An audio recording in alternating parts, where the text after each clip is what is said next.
11절에서 17절까지 말씀만 읽겠습니다. 로마서 10장 11절에서 17절까지 말씀, 253면 제 성경에 있습니다. 성경에 이르되 누구든지 저를 믿는 자는 부끄러움을 당하지 아니하리라 하니 유대인이나 헬라인이나 차별이 없음이라. 한 주께서 모든 사람의 주가 되사 저를 부르는 모든 사람에게 부유하시도다. 누구든지 주의 이름을 부르는 자는 구원을 얻으리라. 그런즉 저희가 믿지 아니하는 일을 어찌 부르리요? 듣지도 못한 일을 어찌 믿으리요? 전파하는 자가 없이 어찌 들으리요? 보내심을 받지 아니하였으면 어찌 전파하리요? 괴롭된 바 아름답도다 좋은 소식을 전하는 자들의 발이어함과 같으니라.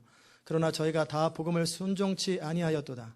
이사야가 가로되 주여 우리의 전하는 바를 누가 믿었나이까 하였으니 그러므로 믿음은 들음에서 나며 들음은 그리스도의 말씀으로 말미암았느니라. 아멘. 자리에 앉겠습니다. 기도합시다. 이 시간도 성령님 저희의 마음을 다스리시고 성령의 감동과 교통함이 우리 전하는 자의 입술, 생각, 마음을 듣는 자의 귀와 생각과 모든 컨디션을 주장하사 성령의 교통함이 있는 이 시간 되게 하여 주시고 악한 권세들이 아무도 이것을 회방하지 않도록 주님 주장하시고 성령으로 강권적으로 붙들어 주옵소서. 예수님의 이름으로 기도드리옵나이다. 아멘. 예. 오늘은 믿음은 들음에서 나고 라는 말씀으로 여러분과 함께 말씀을 나눕니다. 오늘 전할 말씀이 굉장히 중요합니다. 그래서 1부 예배 때는 좀 급하게 전한 것 같아서 2부 예배 때는 좀 천천히 정확하게 여러분이 이 말씀을 듣고 그대로 살면 여러분은 2, 3년이 못 가서 굉장히 놀라운 변화들을 체험하고 짧게는 6개월에서 1년 사이에 실제적인 그 변화들을 체험할 것입니다. 많은 사람들이 믿음 안에 서기를 바랍니다. 근데 제대로 잘 서지 못해요. 많은 사람들이 변화를 원하지만 잘 변화되지 않는 걸 보면 안타깝습니다. 부활하신 주님의 능력이 있는데 그 능력이 우리의 삶 속에 역사하지 않아요. 저를 바라보시기 바랍니다. 아이 컨택. 이스라엘 백성들에게 분명히 말하고 있는 것은 뭐냐면 자신의 의로움을 가지고 하나님을 섬기다 버림받았다. 신앙생활할 때 참으로 주의해야 할 것은 뭐냐면 자기 의가 아니라 하나님의 의예요. 누구나 변화되기 원하고 누구나 열심히 하나님 앞에 능력 있는 삶을 살고 풍성한 삶을 살기 원하지만 그렇게 잘 안 돼요. 우리의 착각 중에 하나가 뭐냐면 의지적인 결단을 신앙으로 착각하더라는 거예요. 또 종교적인 열심을 믿음으로 착각하더라는 거예요. 그러면 안 됩니다. 종교와 신앙의 차이가 뭐냐면 종교는 자신의 노력과 애씀과 결단과 각오로 하는 것이에요. 모든 출발이 인간에게 있습니다. 인간의 의지적인 결단, 그렇게 깨닫고 마음에 감동받고 그렇게 해야 되겠다. 그리고 출발하고 열심히 노력하는 것, 이걸 종교라고 합니다. 그런데 교회 안에서도 이런 종교적인 신앙을 하는 사람이 너무나 많아요. 그러니까 작심삼일 내지는 한 달을 못 가서 또 무너지고 체념하면서 평생을 20, 30년을 신앙생활을 쳇바퀴를 돌아요. 이것은 종교입니다. 이건 신앙이 아니에요. 기독교 신앙은 뭐냐면 철저하게 하나님의 은혜와 성령의 능력으로 되는 거예요. 그러기에 윤리적이고 도덕적인 설교가 도움은 되지만 그것을 어떻게 살아내는지, 어떻게 오른뺨을 떼면 왼뺨을 대는지 모르는 사람 어디 있어요? 근데 안 되잖아요. 하다못해 한 입을 덮고 사는 남편이 한마디 하면 자존심이 상하고 부인이 한마디 하면 기분이 나쁘고 오른뺨커녕 왼뺨도 2대나 덜 때리면 한 대만 때리면 딱 맞지. 근데 그게 안 돼요. 아는데 안 돼요. 믿음으로 살아야 되는 거 아는데 안 돼요. 그렇지요? 안 된단 말이에요. 그러면 결심이 부족했는 줄 알고 또 결심하고 결단하지만 여전히 또 무너지고 그러다 어느 순간에 나도 다 해봤는데 안 돼. 무너진단 말이에요. 그러기에 어떻게 살아내는지에 대한 언급이 없는 윤리적 도덕적 가르침은 종교적인 설교예요. 그 설교 가지고는 절대 사람 변화 안 됩니다. 그건 절에 가면 더 잘합니다. 절에 가면 우리보다 더 가르침이 탁월해요. 체계적이에요. 하나님의 말씀은 사람을 살리고 하나님의 말씀을 사람의 영과 혼과 관절과 골수를 찔러 쪼개기까지 하는 말씀은 반드시 영적인 말씀이어야 돼요. 영적이라는 말은 무슨 말이냐면 우리 인간 안에 영이 있거든요. 스피릿이 있는데 이 스피릿이 터치되는 말씀이어야 돼요. 혼을 터치하는 말씀은 깨달음은 있지만 아하, 무슨 말인지 알아요. 감정을 터치하면 감동을 받고 화가 나거나 울거나 감동받아요. 그건 혼을 터치하는 설교예요. 뭐 몸을 터치하는 설교는 쉽지 않겠죠. 그러나 보통 설교가 생각이나 감정을 터치합니다. 그래서 감동을 받는데 그때뿐이에요. 그때뿐이에요. 결국 하나님의 말씀이 능력이 있으려면 우리 근본적인 우리의 핵심, 우리의 정체성인 영을 터치하셔야 돼요. 영을 터치하는 말씀, 그래서 영이 터치되고 우리의 마음 중심이 터치될 때 그 말씀이 능력이 되고 삶을 바꾸는 거예요. 우리의 정체성은 영입니다. 믿음이라는 것은 그러기에 영적인 거예요. 생각이나 느낌은 혼적인데 우리의 믿음은 혼적인 것이 아니에요. 그래서 우리의 믿음이 자라려면 영적이어야 하고 영적으로 성숙한 것을 믿음으로 자란다고 그러는 거예요. 그러기에 육으로 난 것은 육이요 영으로 난 것은 영이라 주님 분명히 말씀하셨어요. 우리가 믿음 안에서 바로 서려고 합니다. 정말 자아를 극복하고 싶고 육신적인 장애물을 만나면 극복하기 위해서 날마다 노력합니다. 애씁니다. 그런데 쉽지가 않아요. 그래서 결심이 부족했는 줄 알고 또다시 작정 기도하고 또다시 금식 기도하고 별거 다 하지만 또 무너지고 그럽니다. 그러기에 우리 나름대로 어렸을 때부터 배웠던 바른 생활, 무슨 열심히 그걸 가지고 하는 것이 아니라 성경이 뭐라고 말하는지를 정확하게 알고 성경대로 믿어야 성경대로 깨닫고 성경대로 실천해야 우리의 삶에 구체적인 변화가 일어납니다. 그럼 성경이 뭐라고 말하는가? 믿음은 들음에서 난다고 돼 있어요. 근데 설교 다 들어요. 근데 변화가 안 돼요. 근데 들음은 그리스도의 말씀이라고 그래요. 그냥 말씀이 아니라 그리스도의 말씀이 선포되어야 그 말씀이 사람을 변화시키고 믿음이 생긴다라는 거예요. 그런데 이 그리스도의 말씀은 전파하는 자가 없으면 들을 수가 없어요. 그리고 보내심을 받지 않은 사람은 그 그리스도의 말씀을 전파할 수 없어요. 하나님께서 성령의 감동으로 어떤 사람에게 메시지를 주시고 그 메신저는 그 메시지를 정확하게 성령의 감동으로 전달하면 그 말씀이 그리스도의 말씀이 되어 사람을 바꾸고 변화시키는 역사가 나타나요. 그러기에 말씀 전하는 자의 역할이 굉장히 중요합니다. 더욱이 현대사회에서 말씀을 듣긴 하지만 믿음이 자라지 않는 이유는 그 말씀이 그리스도의 말씀이 아니라 그래요. 그렇게 많이 들어도 변화되지 않는 것은 그리스도의 말씀이 아니라 성령의 감동이 없는 설교, 성령의 인치심이 없는 설교는 그리스도의 말씀이 아닙니다. 비록 그리스도에 대해서 말을 하고 십자가에 대해서 말을 하지만 그것이 복음이 되지 아니하고 능력이 되지 아니하고 그리스도의 말씀이 되지 않는 거예요. 그러기에 하나님의 말씀은 철저하게 영적이어야 돼요.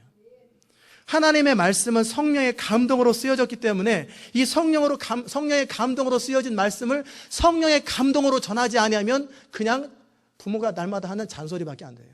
잔소리가 돼요. 다 알아요. 근데 so what? 잔소리가 되는 거예요. 혼적인 설교가 이 세상에 얼마나 많은지 몰라요. 대부분이 혼적인 설교예요. 혼적인 설교라는 게 무슨 말이냐면 생각에 깨달음을 주고 이건 맞고 이건 틀리고 이건 옳고 이건 그르고 바르게 살아야 되고 이렇게 살아야 되고 저렇게 살아야 되고 다 깨달음의 수준, 이 머리 안에서 돌아가는 수준. 그리고 가끔 좀 부흥하는 교회는 이 깨달음을 더 잘 쪼갠다고 해가지고 자세하게 깨닫게 해주는 거예요. 그리고 감동을 좀 주고 셀러브레이션 좀 하면 부흥됩니다. 그러나 여전히 변화도 안 돼요. 변화는 안 돼요.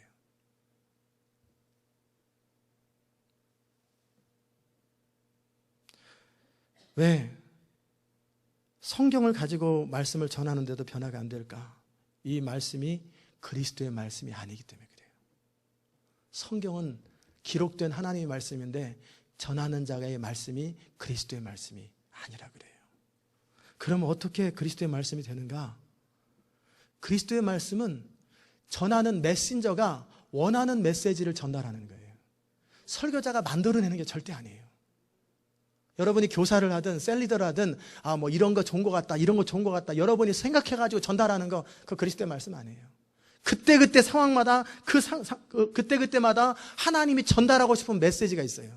그리고 그것을 성령의 감동으로 해석하고 그것을 정확하게 순종해 드릴 때 그 말씀 자체가 능력이 되어버리는 거예요. 그러려면은 인간의 힘으로 전파하는 자가 없고 보낸 자가 없는데 혼자 가서 그냥 전파해버리면 골치 아픈 거예요. 성령의 감동이 없는데 알아서 말씀을 전해요. 그러니까 다 좋은 얘기예요. 틀린 얘기 하나도 없는데 변화는 못 일으켜요. 그러니까 보내는 자가 있어야 돼요. 그 보내는 자의 목소리를 들어야 돼요. 성령의 음성을 듣고 기다리면서 그러게 메시지는 절대 우리 힘으로 만들어내지 못합니다. 오직 우리 힘으로, 우리 노력으로는 하나님 말씀을 전할 수가 없어요. 그러기에 기다리는 거예요. 그러기에 철저하게 무력하는 거예요. 철저하게 항복하는 거예요. 그래서 하나님 앞에서 기다리며 항복하며 내 힘으로, 내 능력으로, 내 지혜로 할 수 없기에 무릎 꿇고 기도하는 거예요. 그래서 1시간의 설교를 위해서 설교 준비만 잔뜩 하는 설교는 능력이 없어요. 기도를 많이 하셔야 돼요. 기도를 많이 하고 하나님 앞에 항복하고 깨어진 심령을 가지고 계속 엎드려 있는 거예요. 이 시간이 설교 준비하는 시간보다 더 많아야 돼요. 그러면 하나님은 신실하셔서 그렇게 순종하고 그렇게 신실하고 하나님을 의지하는 사람에게 말씀을 공급해 주십니다. 그 말씀을 그대로 가감없이 전하면 그 말씀이 능력이 되는 거예요. 자, 두 번째, 말씀을 전하는과 동시에 중요한 것이 또 하나 있어요. 동일한 씨가 선포되는데, 동일한 말씀이 선포되는데 밭이 달라요 또. 그래서 어떤 사람은 변화되는데 어떤 사람은 변화가 안 돼요. 그 차이가 뭐냐면 밭의 차이예요. 분명히 그리스도의 말씀이 선포되어서 사람들이 변화됩니다. 사람들이 변화가 일어나요. 우리 교회도 굉장히 많은 사람들이 변화되고 있는데 어떤 사람 2년, 3년이 돼도 항상 똑같아요. 조금도 달라지지 않는 사람이 있어요. 밭이 나빠서 그래요. 열매를 못 맺습니다. 밭에는 4종류의 밭이 있어요. 길가에 떨어진 씨, 밭, 길가, 돌밭, 가시밭, 옥토가 있는데 씨는 똑같아요. 동일한 말씀이 선포되는데 제가 이미 첫 번째는 그리스도의 말씀을 선포하는 자 역할을 말씀드렸는데 동일한 말씀이 선포되는데 어떤 사람은 변화의 역사가 일어나요. 그래서 가정이 바뀌어요. 아내의 잔소리가 사라져버려요. 애들이 부모 말을 듣기를 원해요. 여러분 집에서 자녀들이 왜 말을 안 듣는지 아세요? 말 같지 않으니까 말을 안 듣는 거예요. 부모의 권위로서 찍어 누르니까 듣기만 하는 거예요. 그런데 사실은 I don't want it. 원치 않는 말을 계속 하니까 이게 귀에 못이 박혀서 I know 그래가지고 부모가 무슨 말 하는지 줄줄 꿰고 있어요. 근데 하나도 안 합니다. 그리고 내가 빨리 18살 지나면 집 떠나야지. 그 집 떠나버리는 거예요. 말 같지 않은 말을 하니까 부인도 안 듣고 남편도 안 듣고 애들도 안 듣는데 그걸 반복해서 말하니까 싸움만 일어나는 거예요. 변화된 인생이 되면 변화는 자기 자신 안에서부터 일어나기 시작하거든요. 자기 자신 안에서 변화가 일어나기 시작하면 사람들이 듣기 시작해요. 가장 가까운 아내가 듣기 시작해요. 남편이 듣기 시작해요. 아이들이 듣기 시작해요. 다른 사람들이 듣기를 원해요. 왜? 본인 안에서 변화를 체험했기 때문에 그래요. 자, 길가는 무슨 밭이냐면 듣자마자 이해도 못하고 설교 시간에 졸고 딴짓하고 그리고 들어도 딴 생각 나는 거예요. 그리고 삶에 적용이 안 돼요. 듣긴 들었는데 무슨 말인지 몰라요. 통역이 돼도 모르고 통역이 안 돼도 몰라고. 똑같아요. 밭이 안 좋아요. 들을 마음도 없고 그러니까 사단이 즉시 딴 생각나게 만들고 졸리게 만들고 이성적인 판단을 가지고 말이 되네 안 되네 저건 나 치는 얘기네 안 치는 얘기네 매일 생각만 하고 앉아있어요. 그러니 이 사람은 길가기 때문에 길가는 딱딱해요. 마음이 굳어 있어가지고 너무 강팍해서 이거 뭐 씨가 들어가지도 않아요. 뿌리는 즉시 참새가 와서 먹어버린 것처럼 사단이 즉시 채갑니다. 그러니까 그럼에도 불구하고 끝까지 교회를 나오는 분들이 참 귀한 거예요. 그러나 변화되시기를 주의 이름으로 축원합니다. 돌밭은 뭐냐면 들을 때는 감동을 받고 아멘 아멘 좋아하고 살아있는 말씀이다. 그런데 뿌리가 안 나요 도대체. 듣기는 찰떡같이 다 들어요. 다 알아듣고 감동도 받는데 근데 자신 안에 장애물과 어려움이 있어요. 쓴뿌리가 있어요. 그리고 잘못된 생각의 틀이 있어요. 그 들을 때는 아멘 하는데 생각해보면 아닌 것 같아요. 이거 아닌데?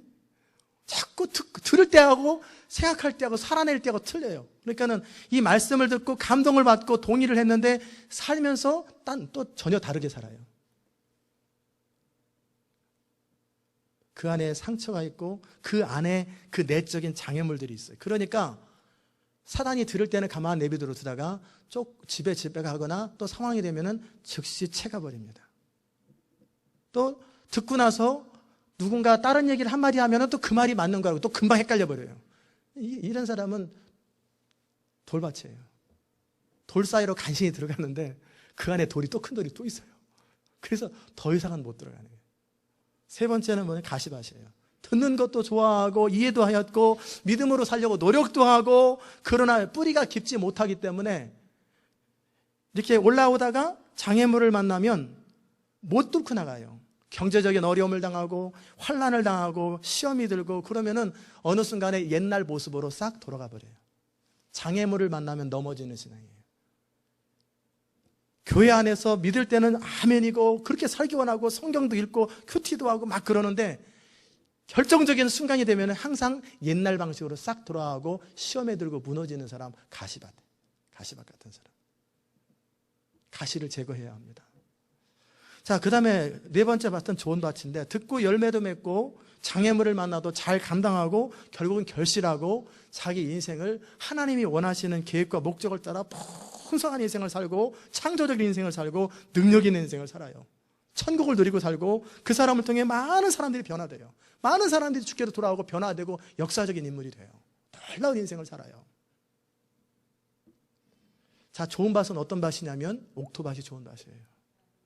이런 사람은 마음에 간절함이 있고 원함도 강렬한 거예요. 강렬하게 원해요. 그리고 어떤 어려움이 있어도 그것을 이루어내는 사람이에요. 근데 누구나 다 그런 사람이 되고 싶지요. 좋은 밭 되고 싶지. 나는 돌밭 되고 싶어. 나는 가지밭 되고 싶어. 이런 사람이 어디 있어요? 다 좋은 밭 되고 싶어요. 그런데 수십 년 동안 잘못 길들여진 삶과 상처와 육체적인 쓴뿌리들이 그 사람을 얽매이는 거예요. 이것을 벗어버리고 싶지만 벗어버리지 못하고 여전히 돌고 돌아요. 그래서 제가 이거에 대해서 어떻게 거기서 벗어나는지, 어떻게 그 모든 것을 넘어서서 열매 맺는 밭이 되고 열매 맺는 인생이 되는지를 오늘 말씀드릴 때 집중해서 잘 들으시면 놀라운 인생을 살게 되고, 가장 작게는 여러분 부부간에 천국을 누립니다. 자녀가 부모를 듣기 시작해요. 더 이상 잔소리를 여기지 않으세요. 인생이 바뀌기 시작해요. 그리고 삶의 문제들이 풀리기 시작해요. 하나님은 우리가 곤란 중에 있을 때 그냥 문제를 해결하시는 분이 아니세요. 근데 우리는 자꾸 문제를 해결하려고, 하나님이 와서 기적처럼 문제 해결해달라고, 하나님 그렇게 역사 안 해요. 왜냐하면 2번 문제 또 걸려요. 실력을 안 갖추면 2번 문제 또 걸리고 3번 문제 또 걸리고, 하나님은 근본적인 실력을 갖추기 원하세요. 영적인 실력을 갖추기 원하세요. 아멘이십니까? 맨 뒤에 계신 두 분 정신 차려 들으십시오. 눈 뜨시고. 자, 그러기에 사람이 어떤 존재인지를 알아야 돼요. 육체에는, 이 바디에는 원함이 있어요. 몸에 대해서 알아야 돼요. 육체적인 욕구가 있어요. 그래서 자야 됩니다. 먹어야 됩니다. 운동이 필요합니다. 그 다음에 육체는 보는 것, 느끼는 것, 통증을 느끼고 맛을 느끼고 냄새를 맡고 이런 오감들이 있다는 걸 여러분이 아실 거예요. 그렇죠? 그 다음에 혼이라는 것이 있어요. 우리 안에 사람은 혼이 있는데, 혼은 뭐냐면 생각, 감정, 의지가 있어요. 이것은, 혼은 뭐의 특징은 뭐냐면 언더스탠드가 돼야 돼요. 이해가 안 되면은 도무지, 제가 횡설수설을 영어로 하든 한국말로 하든 못 알아듣는 막 말도 안 되는 이야기를 이 말했다 저 말했다 막 하면 여러분 앉아가지고 도대체 무슨 얘기 하는 거야? 그럴 거예요. 사람은 이해가 돼야 되는 거예요. 무슨 말을 하는가 보다. 그리고 논리적인 흐름을 따라 이해가 돼야 되는 거예요. 이게 논리적인 구조예요. 생각의 구조예요. 그리고 감정이라는 게 있어요. 그래서 감정을 따라서 기분 나쁘다, 기분 좋다, 즐겁다, 화가 난다, 이 감정의 시스템이 있어요. 그렇기 때문에 이해가 안 되거나 감정이 상하면 거절해버리고, 이해가 되고 감정이 기쁘면 하게 되고, 이게 혼의 시스템입니다. 마찬가지로 우리 영도 지난주에 말씀드린 것처럼 그리스도의 영이신 성령과 우리 영이 한 영이 될 때, 우리 영은 어떤 현상이, 어떤 그 역할을 하냐면, 우리 영도 동일하게 보고요, 느끼고요, 냄새도 맡고요, 듣고요, 생각하고요, 감정으로 다 느낍니다. 그래서 여러분, 부자가 죽었을 때, 나사로와 함께 부자가 죽었잖아요. 그래서 직접 몸은 땅에 매장됐어요. 그런데 분명 얘기한다고요. 아버지 아브라함이 하면서 아 뜨거도 그러고 있죠. 목마르다 그러죠. 그 다음에 보지요. 나사로가 뭐 하는지 보지요. 다 느끼는 거예요. 우리 몸과 똑같이 느껴요. 몸의 기능과 비슷하게 똑같은 걸 느껴요. 그래서 성경에서 하나님께서 말씀하시기를, 하나님은 영이시잖아요. 그런데 귀를 창조하는 자가 듣지 못하겠느냐, 눈을 지으신 자가 보지 못하겠느냐, 기능이 다 있단 말이에요. 우리 영을 속사람이라고 하는데, 이너 퍼슨이라고 하는데, 속사람은 우리 육체 가운데 거할 때는 육체에 딱 맞게 돼 있어요. 머리서부터. 그러니까는 뭐 감정이 어디 있나? 그러면은 감정이 손끝에 있다. 발바닥이 있다, 이거 아니잖아요. 어디 있는지 몰라도 우리 겉의 모습하고 동일하게 우리 속 사람도 딱 맞게 돼 있어요. 그러다가 나중에 몸이 흙으로 돌아가면 우리는 새로운 존재가 되지요. 우리 육체적인 죽음을 맞이할 때 영혼은 육체와 분리되는 거예요. 하나님 앞에 심판을 받지요. 그러기에 우리의 정말 중요한 것은 뭐냐면 우리의 정체성, 아이덴티티가 뭐냔 말이에요. 우리의 아이덴티티는 영적인 존재. 동물도 혼이 있습니다. 동물도 다 생각합니다. 사자들이 짐승 잡을 때 아무 생각 없이 잡잖아요. 어떤 건 기어가고 어떤 건 공격하고, 아주 호랑이가 잡을 때도 그렇고, 뭐 하다못해 붕어들끼리 서로 싸움할 때도요, 세력 다툼이 있고, 닭들도 있고, 다 생각이 있고 감정이 있고요. 발로 차면 물어요. 고양이가 보복하는 거 보셨어요?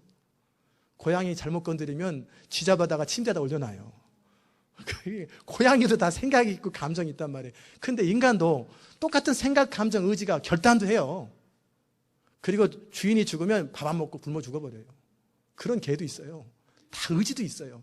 그래, 인간이 동물하고 똑같으면 혼만 가지고 때문에 똑같잖아요. 그러나 인간은 좀 더 다른 거예요. 물론 기능적으로도 더 차원이 높기도 하지만 인간은 영적인 존재예요. 하나님의 형상을 따라 영적인 존재이기 때문에 동물은 절대 영혼을 생각하지 않고 하나님의 형상을 담겠다, 뭐 천국 가겠다, 절대 그런 생각 없습니다. 그냥 이 땅에 살다가 죽는 날까지 살다가 마치는 거예요. 그러나 인간은 영원을 사모하는 마음. 그러게 연인끼리 영원히 사랑해, 영원히 사랑해, 그 말을 하는 거예요. 영원을 사랑하는, 왜? 영적인 존재이기 때문에. 인간의 본성은 영이기 때문에 그래요. 우리 영은 성령이 거하는 장소요, 우리 영은 깨끗하고 거룩하고 구원받았습니다. 거듭날 때 아담이 창조되었을 때 영은 거룩하고 흠이 없었어요. 몸도 혼도 흠이 없었어요. 그런데 죄에 빠진 이후에 영은 죽었고 기능을 하지 못하고 혼은 오염되어 있고 육체는 죽었어요. 그래서 언젠가는 계속 태어나면서부터 늙어가요. 우리 육체는 결국, 이 몸이라고 하는 것은 죄로 말미암아 죽은 상태이기 때문에 임시로 사용하지만 결국은 몸이 나이가 들면은 뻑뻑뻑하고 기능이 말을 안 들어요. 이건 어쩔 수 없는 거예요. 죽을 몸이기 때문에. 이 몸은 죽을 몸이에요. 그리고 우리가 부활할 땐 새로운 몸을 받아서 부활합니다. 이 몸 가지고 영원히 사는 게 아니에요. 두 번째, 혼이라고 하는 생각, 감정, 의지는 변화를 받으라고 되어 있어요. 그러기에 너희가 마음을 새롭게 함으로 변화를 받아 하나님의 선하시고 온전하시고 기쁘신 뜻이 무엇인지 분별하라고 말씀하셨어요. 그래서 생각이 변화를 받으라는 거예요. 이 혼은 구원받은 존재가 아니라, 구원받은 상태가 아니라 변화되어야 될 상태라는 거예요. 그게 혼의 상태예요. 여러분이 하나님의 뜻을 분별하기 원합니다. 삶에서 하나님의 뜻이 무엇인가, 하나님이 뭘 원하는가 분별하기 원하는데 도대체 분별이 안 되는 사람이 있어요. 도대체 지나고 나면 하나님의 뜻인지는 알겠는데, 한 5년 지나고 나서, 2, 3년 지나고 하나님의 뜻인지 알겠는데 미리 하나님의 뜻을 모르고 현재 하나님의 뜻을 모르는 그런 사람들에게 성경은 분명히 방법을 제시합니다. 너희 몸을 하나님이 기뻐하시는 거룩한 산제사로 드리라. 이게 좀 이따 이게 무슨 말인지 말씀드릴 것이고, 너희 생각, 마음을, 여기 마음은 마인드라고 되어 있어요. 생각을 새롭게 함으로 변화를 받으면, 그러면 하나님의 선하시고 기뻐하시고 온전한 뜻이 무엇인지 그냥 알아요. 보면 압니다. 척 보면 압니다. 하나님이 뭘 원하는지 그냥 다 아는 거예요. 그러면 그게 어떻게 가능할까? 우리는 육체를 가지고 사는데 육체의 감각이 아주 발달되어 있습니다. 그런데 어떤 사람은 그 육체의 감각에 의존해서 살아가는 사람, 육체적인 감각이 너무 지나치게 강한 사람이 있어요. 그래서 배고프면 화를 내는 사람이 있어요. 배고픈 거하고 화나는 거하고는 아무 상관이 없는데 배고프면 짜증을 내요. 잠 안 자면은 몸이 피곤하잖아요. 그러면 몸이 감정을 상하게 만들고 이 몸이 역할을 하는 거예요. 욕구가 안 채워지면 신경질이 나고, 춥고 덥고 이런 것에서 너무 민감한 사람이 있어요. 이것이 느껴지는 건 정상입니다. 몸에 감각이 없으면 죽은 사람이에요. 그러기에 추운 거 느끼는 게 정상이고, 뜨거운 거 느끼는 게 정상이고, 배고픈 거, 배부른 거, 인간의 모든 감각들을 느끼는 건 정상이에요. 지극히 정상인데 문제는 뭐냐면 이것에 의해서 모든 것이 결정되는 사람들, 이것에 의해서 행복이 결정되는 사람들, 이런 사람은 거의 본능적인 사람이에요. 본능 수준의 사람이에요. 이런 사람은 훈련이 필요합니다. 우리 육체는요, 길들이기 나름이에요. 우리 몸은 어떻게 해야 되냐면, 운동선수가 자기 몸을 가장 잘 활용해서 달릴 때, 제가 초등학교 때 중학교 때까지 그랬는데 제일 속상한 게 뭐냐면 달리기 100m를 하면은 마음은 저기 가 있는데 다리는 안 따라가니까 몸만 가는 거예요. 그러니까 자꾸 넘어져요. 막 뛰어가면 다른 애들 앞으로 가는데 저도 마음은 앞으로 가는데 다리가 안 따라가는 거예요. 16초를 뛰고 있으니 남들은 13초를 뛰는데 3초 차이가 나는 거예요. 이게 뭐 20, 30발자국 차이 나는데 열심히 달려도 애들은 벌써 가버렸어요. 초등학교 때 18초. 거의 여자들 수준이에요. 그래서 어떻게 하겠어요? 개발하는 거예요. 몸을 개발하는 거예요. 달리기 연습을 하고 그리고 근육을 개발하면 내가 편한 대로 길들여집니다. 여러분이 어떤 운동을 하면 몸이 아프잖아요. 왜? 개발이 안 된 근육을 사용하기 때문에. 그래서 그러나 계속 개발하면은 힘이 안 들어요. 똑같은 일을 하거나 똑같은 운동을 할 때 힘이 안 들어요. 왜? 그리고 오토매틱으로 나가요. 지금 동작이 뭐예요? 테니스 동작이죠. 오토매틱으로 나가는 거예요. 농구도 본능적으로 이충이라는 선수가 옛날에 있었잖아요. 던지면은 본능적으로 눈 감고도 슛에 들어가요. 길들여졌기 때문에 감각적으로 이 몸은 길들이기 나름이에요. 운동선수는 몸을 길들이는 사람. 그런데 길들여야 될 몸을 상전처럼 모시고 살아가는 사람이 있어요. 육체적인 욕구가 적절히 통제되어야 그래야 편한데 그냥 이 몸이라는 것이 왕이 돼가지고 잠 안 자면 자야 된다고 막 그러면 졸리면 졸음을 못 참아요. 그리고 배고픈 거 못 참고 뜨거운 거 못 참고 추운 거 못 참고 이게 몸이 길들여지지 않아서 그래요. 그러나 길들여지면 달라집니다. 육체적인 욕구는 다스려져야 돼요. 다스려진다는 것은 뭐냐면 억압하는 게 아닙니다. 억압하면 병이 듭니다.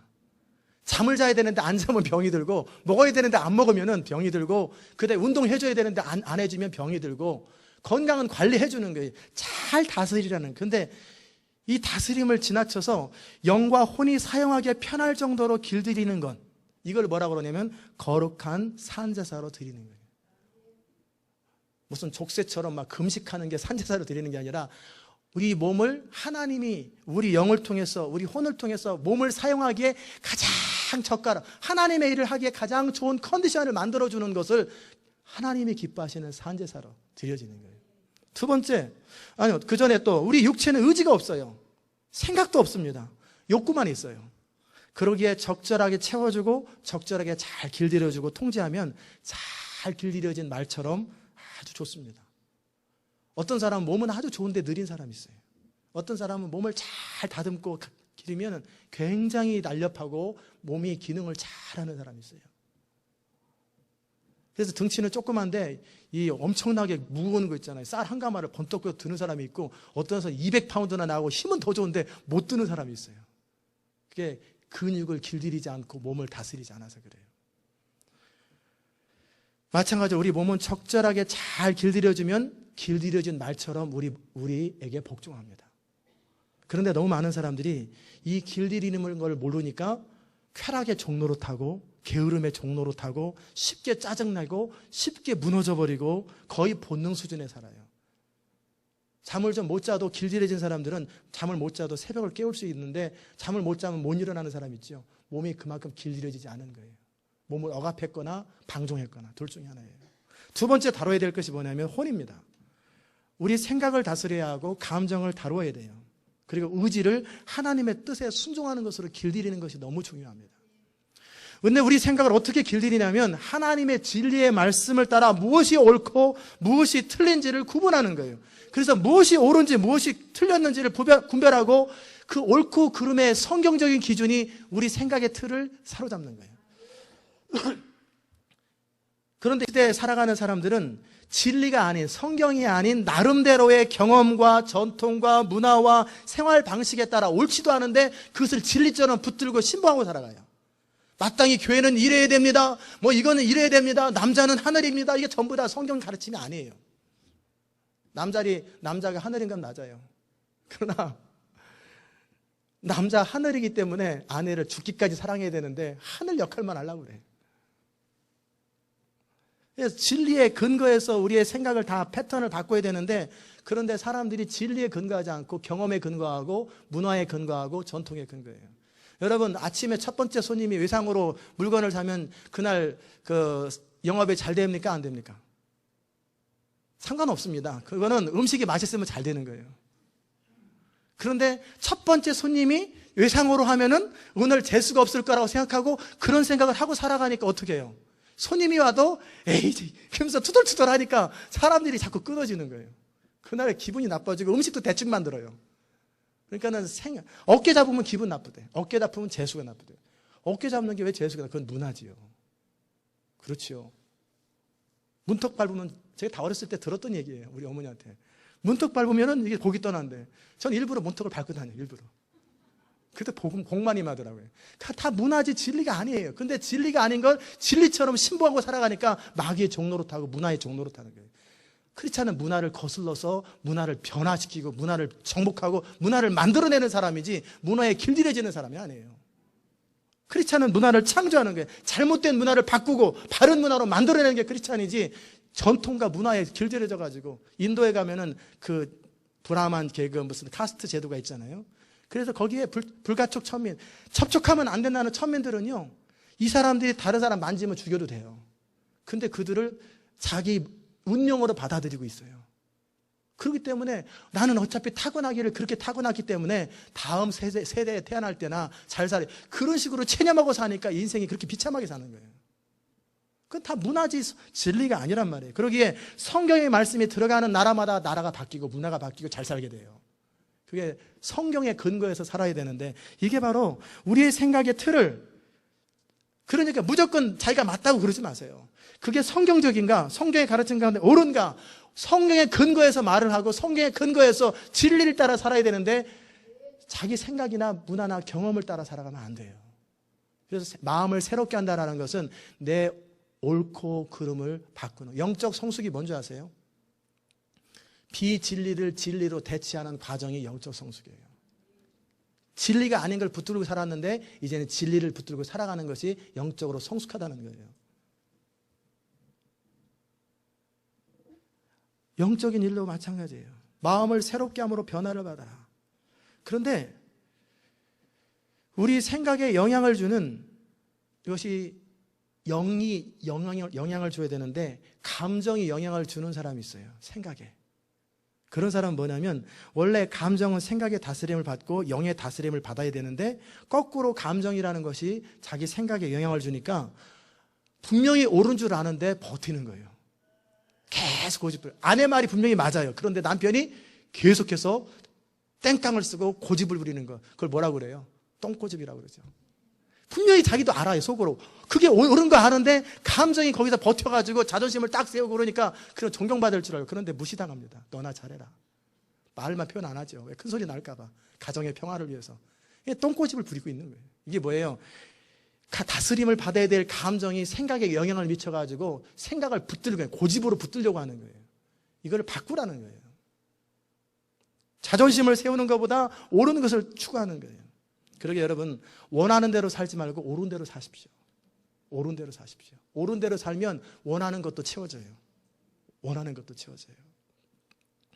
그것 때문에 이 생각, 감정을 길들이기 위해서 제자훈련도 하는 거예요. 양육도 하는 거예요. 그 다음에 우리의 영적인 질서는 어떻게 해야 되냐면 우리 몸은 우리 혼의 다스림 받아야 돼요.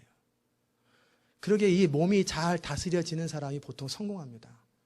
생각을 따라 결단하고 할 때 그것을 이뤄내도록 몸이 따라주는 사람은 성공하는 거고 여전히 자고 싶은 거 자고 먹고 싶은 거 먹고 쓰고 싶은 거 쓰는 사람은 실패하는 사람이 되는 거예요. 여기서 다스림은 뭐라고 그랬냐면 억압이 아니라 잘 길들여줌이라고 그랬어요. 몸은 혼의 다스림 받아요. 생각, 감정의 다스림 받고 감정은 생각의 다스림 받고 그리고 우리 생각은 누구의 다스림 받냐면 영의 다스림 받는 거예요. 그런데 영이 발달되지 않은 사람들은 다스리고 싶어도 다스릴 수가 없어요. 다스릴 수가 없어요.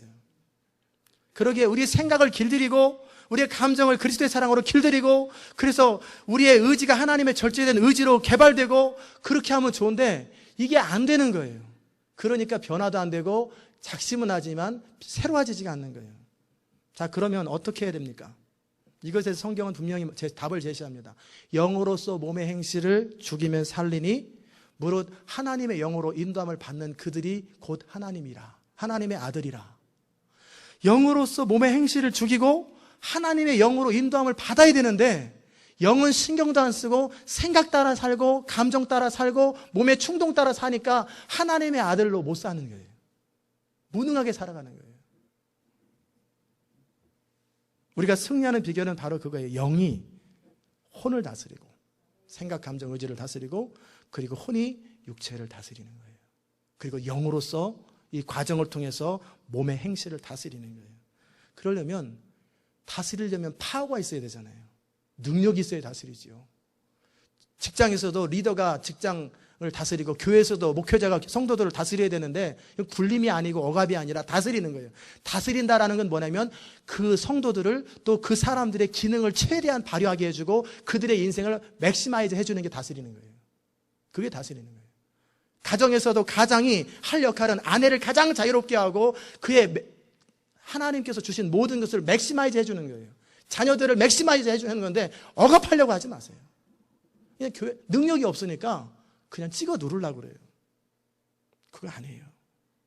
다스리는 것은 다스림을 받는 사람을 맥시마이즈 해주는 거예요.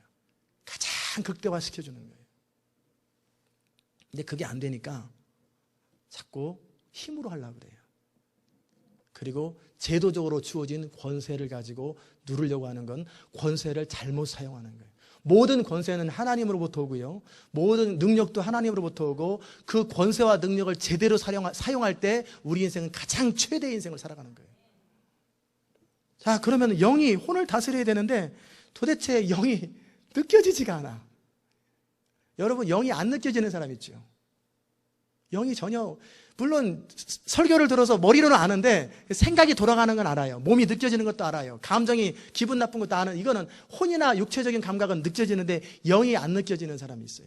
그만큼 영이 약하다는 거예요. 그 영이 속사람이 그만큼 약하니까 안 느껴져요. 기능을 못하는 거예요. 그러니까 혼을 다스려야 되는데 혼의 지배를 받아요. 그래서 돌밭이 되고 가시밭이 되는 거예요. 원함도 있고 변화에 대한 욕구도 있는데 무너지는 이유가 속사람, 내면의 힘이 그만큼 약한 거예요. 속사람이 약한 거예요. 그러니까 쉽게 상처를 받고 쉽게 삐지고 쉽게 무너지는 거예요.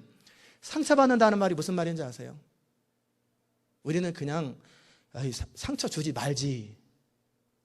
그런데 제가 이렇게 목회를 하면서 보니까 이건 뭐 상처 받는 사람은 상처 줄 의도하고 아무 상관없어요. 지나가는데 상처를 받는데 어떡하겠어요? 왜 그러냐 그랬더니 저는 못 봤는데 봐도 인사 안 한다는 거예요. 나를 무시하는 거 보니까 저 목사님 마음속에 나를 미워하는 마음이 있대요. 근데 저는 못 봤거든요. 근데 혼자 알아서 상처를 받아요. 알아서 받아요. 이거 참 골치 아픈 거죠. 상처는 뭐냐면 내 생각과 감정이, 즉 혼이 영을 억압하고 하나님의 뜻이나 하나님의 소원보다 내 생각이나 감정을 우선순위 여기는 게 상처예요. 하나님의 영은, 하나님의 거룩한 소원은 이렇게 살라고 하는데 나는 내 그 하나님의 영의 소원보다는 내 감정을 더 소중히 여기고 내 감정을 더 보호하려고 하니까 이게 상처를 받는 거예요. 자아가 너무 강하기 때문에. 그러나 진짜 하나님의 사람이 되면, 영으로서 몸의 행실을 죽이는 사람이 되면 오른뺨을 때려도 왼뺨을 돌려대는 사람이 되고, 무슨 말을 해도 상처를 안 받아요. 무슨 말을 해도 시험 안 들어요. 시험 들고 상처받지 말라는 이유가 뭐냐면 그만큼 그 사람은 혼 중심이고 감정 중심이고 자기 생각 중심이고 성령 중심이 아니고 하나님 중심이 아니고 영 중심이 아니라는 거예요. 그런 사람 하나님을 하기 어려워요. 마귀가 한 번만 딱 건드리면 그냥 무너져 버려요. 동의하십니까? 그러지 마십시오. 게으름이 뭔지 아세요? 게으름은 영과 혼이 육체에 항복하여 무너지는 상태예요. 몸이 피곤하면 못 일어나는 거예요. 몸이 원하는 대로 사니까 게으른 거예요. 그게 게으름이에요. 이런 사람이 어떻게 하나님의 일을 하겠어요? 내 몸도 다스리지 못하고 내 감정도 다스리지 못하고 내 생각도 다스리지 못하는데. 그러면 관건은 뭐냐면, 관건은 제가요 26살 때 고시원에서 체력이 좀 떨어질 때 우리 할아버지가, 대전 사는 할아버지가 보약을 줬어요. 보약을. 그런데 거기에는 육식이 하나도 안 들어가고 무슨 야채만 들어갔는데, 무슨 뭐 식물 같은 것만 들어갔는데 그것을 먹었는데 희한하게 분명히 잠을 안 자면 피곤한데 3시간밖에 안 자도 피곤을 모르는 거예요. 제가 지금도 아이러니한 게 그 뒤로도 보약을 몇 번 먹어봤는데 효과가 그렇지 않아요. 야, 어떻게 그걸 먹으니까 몸이 그냥 막 살아나고 막 움직이는데, 야, 그분이 실력이 좋은 건지 아니면 그때 딱 저한테 맞는 상황이었는지 모르겠는데 제 몸의 컨디션이 너무나 배드였는데 그걸 먹고 나서 한 3달간은 효과가 하더라고요. 진짜 좀 앉아도 피곤한 걸 몰라요. 그리고 체력이 되니까, 몸이 되니까 책상에 앉아 있어도 전혀 요동함이 없어요. 왜 책상에 앉아있기 힘드냐면 체력이 안 되기 때문에 못 앉아 있는 거예요. 체력이 안 되기 때문에. 근데 되더라는 거예요. 마찬가지로요, 이게 몸이 됐을 때 나타나는 현상인 것처럼 우리 속사람 영이 강해지잖아요. 그러면 옛날에는 그 정도면 무너졌는데 안 무너져요. 영이 강하면은 그 정도면 침대에서 뒹굴뒹굴하고 못 일어나는데 벌떡벌떡 일어나져요. 물론 길들이는 것도 필요하지요. 감정이 상하는데도 그 상한 거하고 나가 무슨 상관이냐 그러면서 영이 모든 걸 다스려버려요. 그러기에 믿음으로 산다라는 것은 뭐냐면 영이 충만해지는 거예요. 영이 강력해지는 거예요. 그런데 많은 사람들이 영에 대해서 너무나 무지해요. 이 생각만 길들이려고 하니까 말은 기가 막히게 잘하고 알아듣기는 찰떡같이 잘하던데 전혀 변화는 안 되고 말만 잘해요. 크리스찬들이. 왜? 영이 약하기 때문에 자기 안에서 말씀을 이뤄내는 파워가 약한 거예요. 능력이 약해요. 힘이 없어요. 그러니까 영을 강하게 해야 돼요. 또 믿음으로 살으라 하니까 의지적인 결단, 혼적인 애씀을 믿음으로 착각하는 경향이 얼마나 많아요. 자기 생각으로 옳다고 느끼고 감정으로 그렇게 해야 되겠다고 하니까 의지로 결단하는데 결국은 무너지잖아요. 가정생활 세미나 아무리 해보십시오. 한 3달 가면은 다시 본색으로 돌아가요. 뭐 장미꽃을 주고 반찬을 맛있게 하고 하니 뭐 막 그러다가 어느 날 효과가 떨어지면 하기가 싫어요. 이기심이 발동하면. 근데 장미를 딱 주면은 이 동네는 빨간 장미만 있어?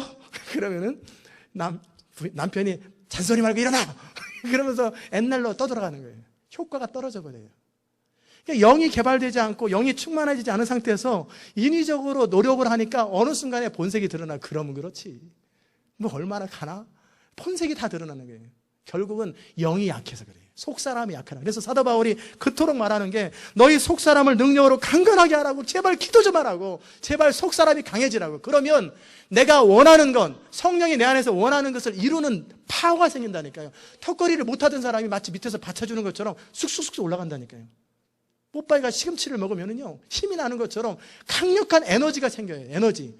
내 삶의 어떤 에너지인데, 말씀을 이뤄내는 에너지, 성경대로 살아나는 에너지가 생겨요. 그게 영이 강해지는 거예요.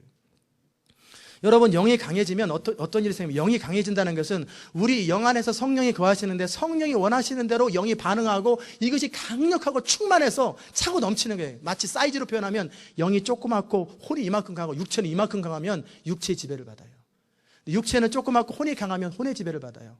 근데 영이 이만큼 크고 혼이 이만큼 작고 육체가 이만큼 작으면 질서가 딱 잡히는 거예요. 영이 강해요. 영이 강하면 어떤 변화가 일어나냐면 첫째는 하나님의 음성이 선명하게 들립니다. 여러분의 영이 약한 사람들은 하나님의 음성을 못 들어요. 노력하고 애써도 안 들려요. 하나님이 우리에게 말씀하실 때 대부분은 성경을 통해 말씀하셔도 영적으로 캐치할 능력이 있어야 되는데 캐치할 능력이 없어요. 레마로 다가올 능력이 없어요. 두 번째는 성령님이 귀로 말씀하시는 게 아니에요. 우리 영의 귀에다 말씀하세요. 영한테 말씀하시면 우리 영 안에서 성령이 말씀하시면 그 영은 아는 거예요. 그냥 탁 알아버려요. 한 번에 1만 비트의 정보를 한 번에 줄 수도 있어요. 책 한 권의 분량을 한순간에 성령님은 주실 수 있는데 문제는 영이 발달하지 않기 때문에 그걸 저장도 못하고 그 다음에 혼으로 연결이 안 돼요. 그러게 영이 발달하면은 하나님의 음성을 선명하게 들을 줄 압니다. 두 번째, 영이 강하면, 발달되면 시험 들지 않습니다. 장애물에 넘어지지 않습니다. 우리가 넘어지는 이유가 뭐냐면 영의 소원, 즉 성령님의 소원보다 내 혼과 육체적인 욕구가 강하기 때문에 무너지는 거예요. 사도 바울 보세요. 나는 그리스도 예수의 복음을 위해서 죽는 것도 각오하노라. 흔들림이 없잖아요. 목숨을 끊어지고 교수행에 처해도 여전히 기뻐하잖아요. 그만큼 성령의 소원이 강한 거예요. 영의 소원이. 세 번째, 영이 강해지면, 속사람이 강해지면 영을 통해서 성령님 일하시기 때문에 능력이 나타나기 시작해요. 우리 삶 속에 말에 능력이 나타나고 믿음의 능력이 나타나고 어떤 현상적으로 결과적으로 열매들이 나타나고 능력이 나타나요. 그게 영이 강한 특징이에요. 기도는 아무리 한다고 해도 되는 게 아니라 그 영이 충만하고 강해지고 그러면은요, 사단도 알아요. 사단이 영적 존재이기 때문에 우리 영이 어느 정도 강한지를 알아요. 내가 바울도 알고 예수도 알고 넌 누구냐고 뒤통수에 탁 때려요. 괜히 귀신 쫓으러 갔다가 목사님이 가서 창피 촉촉히 당하고 옵니다. 귀신이 벌떡 일어나지고 너 나 잘해. 그래서 뒤통수 한 대 딱 때리는 거예요. 그 사람이 사람의 입으로 말을 해가지고. 그럼 창피당하는 거예요. 영이 약하기 때문에 그래요. 영이 강하면 능력이 나타나기 시작해요. 그 다음에 영이 강하면 무질서한 삶이 질서를 잡히기 때문에 삶의 균형이 있고 풍성하고 행복해지고 천국을 누리게 돼요. 자, 그럼 영이 강해야 되겠습니까? 약해야 되겠습니까? 강해야 돼요. 그래서 그러면 영이 어떻게 강해지는지를 지금부터 잘 듣는 거예요. 하나님의 말씀을 묵상하고 성령으로 기도하는 것 두 가지가 영을 강하게 하는 거예요. 성령의 감동으로 기록된 말씀을 우리가 성령의 감동으로 듣고 머리로 깨닫고, 많은 사람이 큐티하라고 그러면 묵상하라면 그래요. 머리로 깨닫고 그렇구나 하고 넘어가요. 그리고 잊어버려요. 설교를 듣고 그렇구나 잊어버려요. 그러니까 안 되는 거예요. 이 하나님의 말씀을 들었으면 계속해서 생각하고 말하고 기도하면서 그 말씀이 내 영 가운데 자리매김을 할 때까지, 아이들이 영어를 배울 때 3,000마디 말을 해야 돼요. 애들이 말을 배울 때 똑같은 단어를 3,000번을 말할 때 언어가 습득된다는 거예요. 한두 번 말하고 못 알아듣네, 나는 영어가 안 되네, 그런 거하고 똑같아요. 하나님 말씀을 묵상하되 반복적으로 계속 기도하면서 성경 말씀을 암송하고 묵상하고 암송하고 묵상하면서 계속 하다 보면, 그리고 그 묵상한 말씀을 내 삶 속에 순종해 드리면 어떤 일이 나타나냐면 그 말씀이 내 영 가운데 들어가요. 근데 너무 많은 사람들이 말씀이 생각의 수준에 머물러요. 그러니까 성경을 10번 읽고 100번 읽으면 무슨 소용이 있어요? 성경 많이 읽었다고 자랑할 것밖에 없는데 성경을 읽을 능력이 하나도 없고, 성경을 10번 읽고 100번 읽어도 누가 자존심 딱 상하게 하면 가서 멱살 잡고 싸우자고 그래요. 성경 읽으다 많아요. 성경의 스토리만 하는 거예요. 이 성경의 말씀이 내 영 가운데 자리매김을 하려면 묵상이 필요하고 기도가 필요해요. 두 번째, 이것도 잘 안 하는 성도들을 위해서 하나님이 주신 방법들이 하나 있어요. 또 잘하는 사람들을 위해서 기본에면 영의 기도라는 거예요. 영의 기도. 우리가 많은 기도로, 우리의 대부분의 기도를 가만히 들어보면 다 혼으로 기도합니다. 즉 자기 생각의 수준에서 자기 나름대로 말을 만들어내가지고 자기 생각의 소원들, 마음의 소원들, 이런 소원들을 가지고 기도해요. 하나님, 자식이 등록금이 없습니다, 뭐 이거 이렇습니다, 저 사람이 뭐라고 그랬습니다, 다 자기 생각의 수준에서 말을 해요. 그런데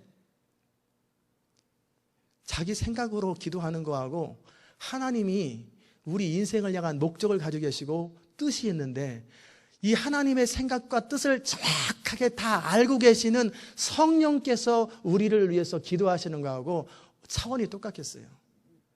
그러니까 기도를 해도 요 모양대로 사는 거예요. 너무 많은 사람들이 자기 생각으로 기도해요. 자기 생각으로. 근데 그게 맞는지 틀린지도 몰라요. 그냥 구하는 거예요. 그러니까 봐서 이게 합당하면은 하나님이 가끔씩 들어주고, 그렇지 않으면 안 들어줘요. 여러분의 진짜 기도는 어떤 게 기도냐면, 우리의 삶 속에 하나님의 뜻만 이루어집니다.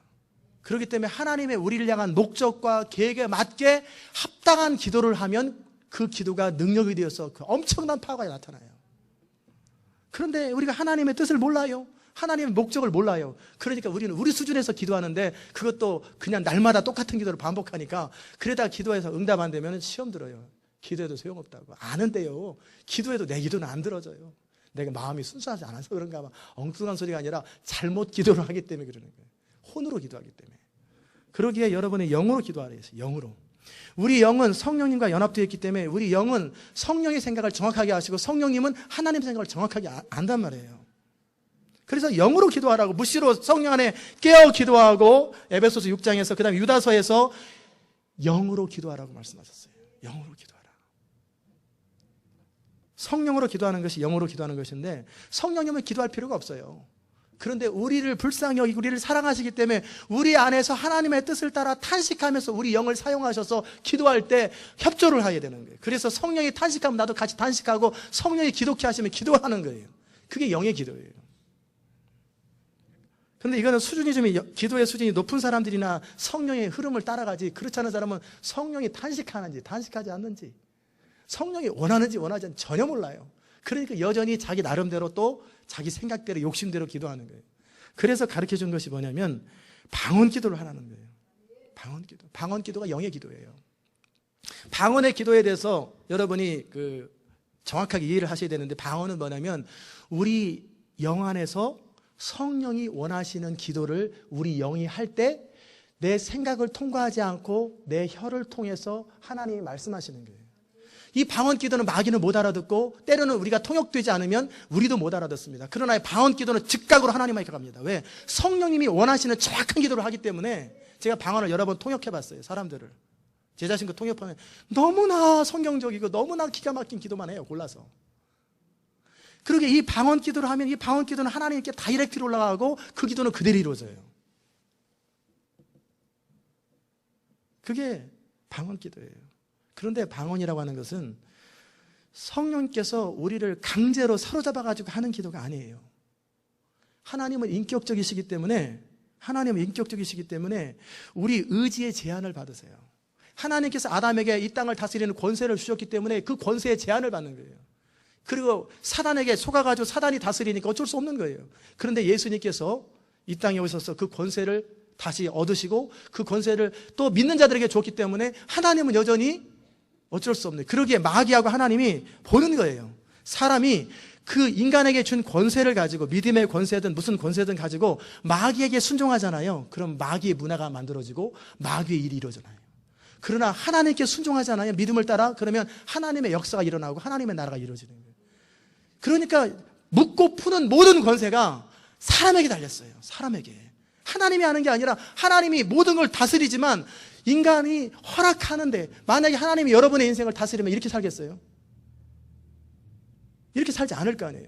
이 땅에 하나님이 모든 사람이 구원받기 원하는 게 하나님의 뜻이면 지옥 가는 사람이 없어야 맞는 거예요. 그러나 하나님은 우리한테 준 자유, 권세의 제한을 받았어요. 그렇기 때문에 우리가 스스로 의지적인 결단을 가지고 하나님께 순복하고 마귀를 대적하며 하나님을 따라 살기로 결정하면 성령께서 우리를 통해서 일하기 시작하는 거예요. 그 가운데 하나가 방언 기도라는 거예요. 근데 어떤 사람은 방언 기도 하라니까 나는 못 알아듣는 기도 안 해. 저도 그랬어요. 무식해서 그러는 거예요. 성령이 원하시는 기도를 안 하고 자기 나름대로 하나님보다 더 나은 기도를 할 수 있다고 생각하지만 자기 수준에서 기도하는 거예요. 그러니까 그 수준밖에 못 사는 거예요. 이해하셨습니까? 그러기에 방언을 하는 기도는, 이 방언 기도는 성령께서 영으로 하는 기도이기 때문에 다이렉트로 하나님께 올라가고 그대로 응답됩니다. 100% 응답돼요. 방언 기도는.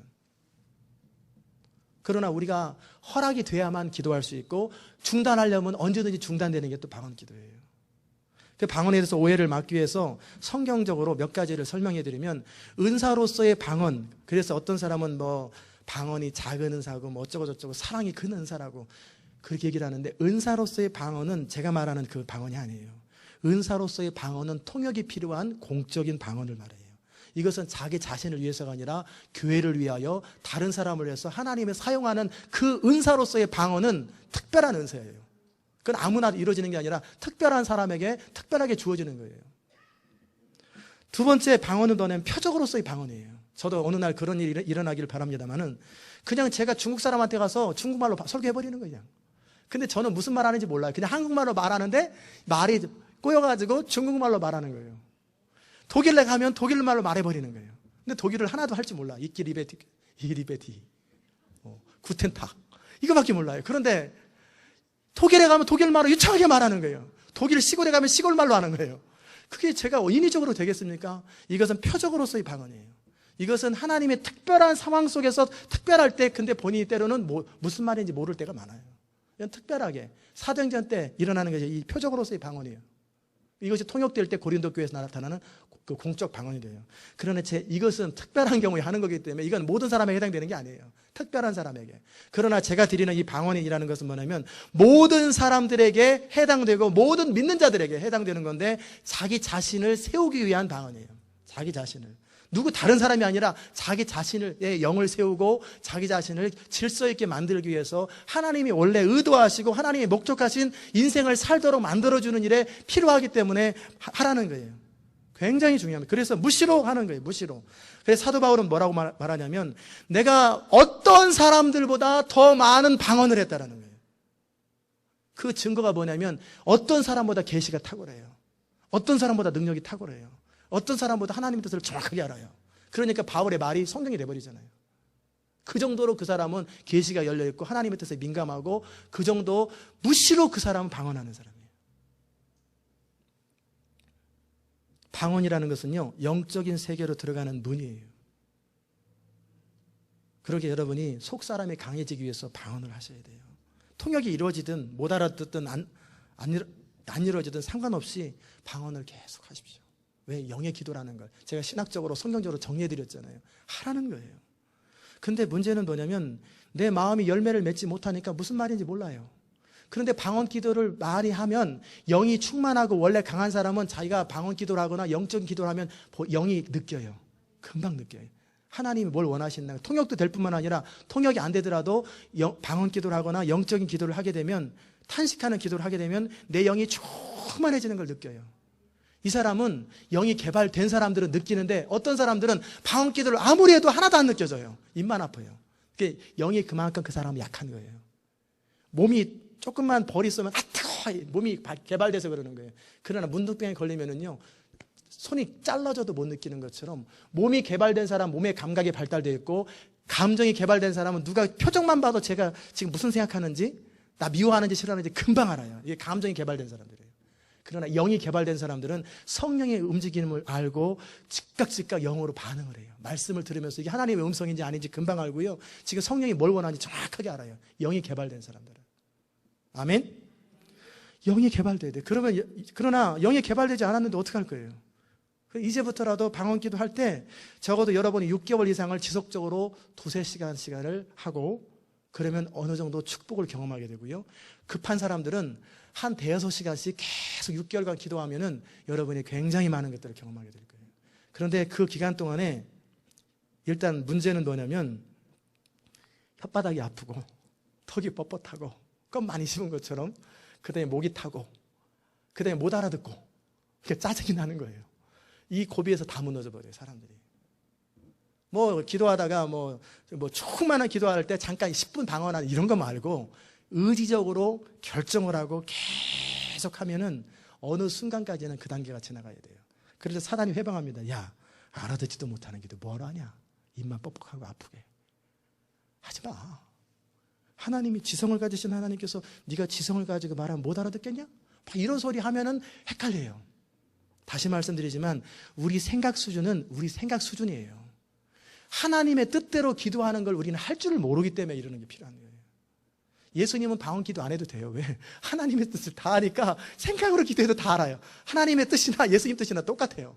그러니까 예수님이 방언 기도했다는 말은 못 들어봤어요. 하셨는지는 모르겠지만 그냥 너무나 예수님은 그러나 우리는 너무나 제한되어 있기 때문에 영의 기도를 하라는 거예요. 근데 문제는 우리가 얼만큼 원하는가예요. 여러분이 얼마나 변화되기를 원하고, 얼마나 쓰임받기 원하고, 얼마나 하나님과 친밀하기 원하고, 하나님의 뜻을 얼마나 원하느냐예요. 정말 여러분이 원하느냐예요. 정말 원한다라는 증거가 뭐냐면 어떤 장애물이 있어도 원하는 거예요. 반복적으로 계속하는 거예요. 이게 원하는 거예요. 하다못해 불교에서라도 돌을 터득하기 위해서 3,000번씩 엎드렸다 일어났다 엎드렸다 일어났다 그렇게 절을 하면서 기도를 하는데, 그 사람들 돌을 터득하기 위해서 그 정도 노력하는데, 크리스찬은 그 정도 원하는 것도 없이 하나님 앞에 은혜 안 준다고. 하나님은 은혜 줄 자에게만 은혜 주는 거예요. 중심으로 원하는 거예요. 무슨 일이 있어도 원하는 거예요. 그러나 이런 원함이 처음부터 강할 수는 없잖아요. 그렇기 때문에 지금부터 근육도 처음부터 턱걸이를 200번씩 하고 그러지 못하잖아요. 1개부터 시작하는 거예요. 그 다음에 2개 시작하고 3개 시작하고 4개 시작하고, 그러면서 근육을 키우는 것처럼 영도, 내가 원함도 사실은 영이 약한 사람들은 원하는 것도 약해요. 결단도 약하고 다 약해요. 그렇기 때문에 그 수준만큼이라도 시작하는 거예요. 그리고 또 그러면 계속 개발돼요. 계속. 제가 지금 드린 말씀을 정확하게 듣고, 속사람 영이 개발되어야 되고 강해야 되는구나. 그래야 내가 감정도 다스리고 혼도 다스리고, 그리고 내가 충만한 인생을 살고 하나님 뜻대로 살 수 있구나. 그래야 가정도 행복해지고 자녀들 잘 자라고 모든 인생이 질서 있게 되는구나. 그래야 하나님 나라 누리는구나. 이 모든 비결이 영이 강한 거, 속사람이 강한 거구나. 내면이 강한 거구나. 그러면 깨달았으면 그것에 시간을 투자하는 거예요. 그게 시간을 투자하고 그것에 관심을 갖는 거예요. 아멘이십니까? 하십시오. 이번 금요일 날 여러분이 방언 못 하시는 분 다 방언할 수 있도록 방법을 가르쳐 드릴 테니까 다 오세요. 다 오셔서 하셔야 돼요. 그리고 무시로 운전할 때든지 길을 걸을 때든지 계속 하세요. 큰 소리로 안 해도 돼요. 다른 사람이 방해될 것 같으면 자기가 통제되는 거예요. 뭐 통제가 안 돼서 다 거짓말이에요. 뭐가 뭔지 모르는 거예요. 제가 지금 하는 소리 들어보세요. 들립니까? 마이크 대도 안 들리잖아요. 제가 지금 방언 혀를 움직였단 말이에요. 저는 방언 기도 하면서도 방해를 주지 않고도 얼마든지 할 수 있고 통제가 가능해요. 그렇기 때문에 여러분이 일하면서도 옆에 사람 방해 안 주면서도 일하면서도 막 그러면서는 미쳤다고 그러잖아요. 그러니까 속으로 남들 들리지 않게 입 모양만, 입도 안 움직여도 돼요. 혀만 움직이면 돼요. 그리고 방언 가운데 이번 금요일날 또 자세하게 말씀드리겠지만 방언 기도하다가 멈춰보세요. 그러면 여러분의 생각에서 방언이 막 계속 돌아갈 거예요. 그럼 뭐 이번 금요일날 궁금하면 오시고. 그래서 방언 기도를 많이 하십시오. 그러면 영의 세계가 열려요. 그러나 주의할 것이 있는데 말씀으로 무장되지 않은 상태에서 방언만 계속해서 능력받겠다고 그러면 사단이 역사합니다. 무슨 초능력 같다가 되겠다고 막 몇 시간씩 막 기도하고 성경을 읽어본 적도 없는 상태에서 그러면요 영의 문이 열리긴 열려요. 그런데 이게 마귀로부터 오는 생각인지 사단으로부터 오는 생각인지 전혀 구분을 못하고 하나님으로부터 오는 건 전혀 구분 못하니까 헷갈리는 거예요. 말씀에 무장이 안 되어 있고 옳고 그름 영적 분별력이 없기 때문에. 그러기에 무엇보다 중요한 것은 그래서 제가 제자 훈련도 시키고 양육도 시키는 거 이것도 가르치는 거예요. 내가 방언을 하는 동기가 뭔가? 동기가 하나님을 잘 알고 나를 향하신 하나님의 목적과 뜻이 하나도 가감되지 않냐고 그대로 이루어지기 원하고 그리고 내가 하나님의 뜻을 따라 기도하기를 원하고 하나님과 친밀하기 원하고 내 영이 강해지고 속사람이 강해져서 성령과 친밀하기 원하고 성령의 말씀을 정확하게 듣기 원하고 하나님의 뜻이 내 삶 속에 그대로 이루어지기 원하고 하나님의 말씀을 따라 내 삶이 능력 있고 풍성해져서 하나님 나라에 도움이 되고 하나님의 영광이 되는 이 목적을 가지고 하나님 앞에 기도하는 거예요. 여러분이 영의 기도를 하면 하나님의 사람이 되고 하나님의 뜻대로 살게 되고 그렇게 되는 것이지 뭐 초능력을 받아가지고 뭐를 하고 그런 마귀가 역사하기 너무너무 좋습니다. 뭐 그 사람의 목적은 능력이기 때문에 하나님의 인격과 상관없어요. 하나님과 친밀감에 상관없어요. 그래서 타락하는 거예요. 우리가 가장 중요한 것은 하나님과의 친밀감이고 하나님을 사랑하는 것이고 하나님의 영과 내 영이 하나가 되는 그래서 하나님이 느끼는 걸 나도 느끼고 심장이라는 말이 그 말이에요. 주님이 아픈 걸 나도 느끼는 거예요. 주님이 슬퍼하는 걸 나도 슬프고 주님이 기뻐하는 걸 나도 기쁘면 영이 개발돼야 되는데 도대체 주님이 기뻐하는지 슬퍼하는지 이게 그렇잖아요. 이렇게 손가락을 꺾어가지고 이렇게 하면은 이 손가락이 느끼는 거지 저 손가락이 느끼는지 여러분 모르잖아요. 남의 다리 긁으면 전혀 못 느끼는 것처럼 영이 개발되지 않은 사람은 주님의 심장을 못 느껴요. 주님의 뜻도 모르고 주님의 마음도 모르고 그 다음에 한 가지 더 주의사항이 있는데 방언 기도를 계속 3개월, 6개월을 계속 하다 보면은 하나님께서 표적을 보여주시고 능력을 나타내 그거 안 하세요. 하나님은 질서의 하나님이기 때문에 무엇부터 하시냐면 우리 내면부터 치료하십니다. 방언 기도를 계속하면 방언 기도가 결국 하나님이 원하시는 기도잖아요. 상처가 가득한 사람이 있어요. 쓴뿌리가 가득한 사람이 있어요. 그럼 이 사람의 방언 기도 통역해보면 대부분 이 상처를 치료하는 기도를 많이 하세요. 그리고 때로는 분노가 있거나 잘못된 것이 이 안에 가득 차 있을 때 하나님은 이것을 청소부터 시키세요. 너는 축복을 받기 전에 청소부터 해야 되기 때문에 평상시 자기 생각으로는 상처도 받았다고 생각 안 하니까 자기 생각으로 기도하면은 축복이나 기도하고 이런 거 기도하는데 성령이 영을 따라 기도하면 내 안에 찌꺼기들을 제거하는 작업들을 하세요. 그러다 보니까 어떨 때는 분노도 나고요. 어떨 때는 내 쪽에 가슴에 있는 어떤 응어리들이 텀에서 나도 모르게 기도하는데 막 울고 어떨 때는 방언 기도하는 사람이 막 뜨거운 눈물이 생기고 어떨 때는 막 통곡하고 막 가슴이 아픈 사람이 있을 거예요. 이건 그 안에 상처를 치료하는 중이에요. 그리고 어떤 사람은 방언 기도하면서 기쁨이 넘치는 사람이 있어요. 어떤 사람은 방언 기도하면서 여러 가지 현상들이 나타날 때 그것에 너무 구애받지 마세요. 하나님이 여러분을 하나님 뜻대로 치료하고 이끌고 회복하고 세우는 중이에요. 결국 튼튼하게 세우기 위해서는 운동선수가 되려면 병부터 고쳐야죠. 암이 걸려있고 무슨 폐병이 걸려있고 간이 찌그러들어 있는데 이 사람이 운동선수가 되려면 간부터 치료하고 폐부터 치료하고 암부터 치료하는 것처럼 우리가 능력 있는 하나님의 사람이 되려면 우리 안에 내면의 쓴뿌리와 잘못된 사고방식 이거부터 치료하세요. 그러면 계속 영을 따라 기도하면 말씀의 눈이 열리기 시작해요. 전엔 내가 좋아하는 성경만 읽었는데 이제는 내가 들어야 될 말씀을 듣게 되고 그게 들려요. 보게 되고 그리고 영이 치료되고 회복되고 이런 과정들이 다 지나가는 거예요. 그리고 나서 어느 순간이 지나고 나면 하나님께서 우리 가운데 강력하게 역사하기 시작해요. 그러면 그 사람이 기도를 하거나 그러면 능력이 나타나고 기름 부음이 쏟아지기 시작해요. 이게 다 take time, 시간이 필요해요. 그 사람이 길들여진 만큼 시간이 필요해요. 이미 원래부터 건강하고 강한 사람들은 시간이 짧게 걸려요. 그러나 워낙 속 안에 문제가 많은 사람들은 시간이 좀 많이 걸려요. 그럼에도 포기하지 말고 계속 기도하십시오. 계속 기도하십시오. 그럴 때 우리는 무엇보다 중요한 하나님의 뜻이 하늘에서 이루어진 것처럼 이 땅에서 우리를 통해서 이루어지는 거예요. 그런 사람이 이 교회에 가득 차 있으면 이 교회는 강력한 교회가 돼요. 여러분 중에 어느 교회 아무나 파송해도 그 교회를 뒤바꿀 수 있는 사람들이 되는 거예요. 그게 하나님의 사람이 세워지는 비결이에요. 그래서 하나님의 계획과 목적이 우리를 통해서 이루어지는 거예요. 그래서 예수님처럼 다 이루었다라고 고백하는 인생이 되는 거예요. 그게 인생이에요. 그게 사는 것입니다. 지지고 볶고 살면서 어떻게 그냥 한스럽게 살다가 죽은 다음에 천국이나 가고, 이건 인생이 아니에요. 너무 실패한 인생이에요. 다 이루었다, 후회할 것이 없고 만족스럽고 열매 맺고 풍성한 인생을 살 수 있는 힘이 우리 안에서 역사하시는 성령의 능력이요, 성령은 우리 영을 통해서 일하시고 영이 혼과 감정을 다스리고 혼과 감정이 의지를 통해서 육체를 다스리고, 이게 영적인 질서, 타락하기 전에 아담의 모습, 예수 그리스도의 모습이 될 때 우리는 가장 완전한 인생이 되는 거예요. 저는 여러분이 그런 인생 되시기 바랍니다. 저는 이미 말씀을 드렸습니다. 이 몫은 성령님의 몫도 아니에요. 제 몫도 아니에요. 우리 자신이 어떻게 하느냐에 따라서 인생이 결정되는 거예요. 그러게 모든 키는 우리 자신에게 달려있어요. 여러분에게 달려있어요. 여러분이 하나님의 사람 되십시오. 영으로서 몸의 행실을 죽이는 사람 되십시오.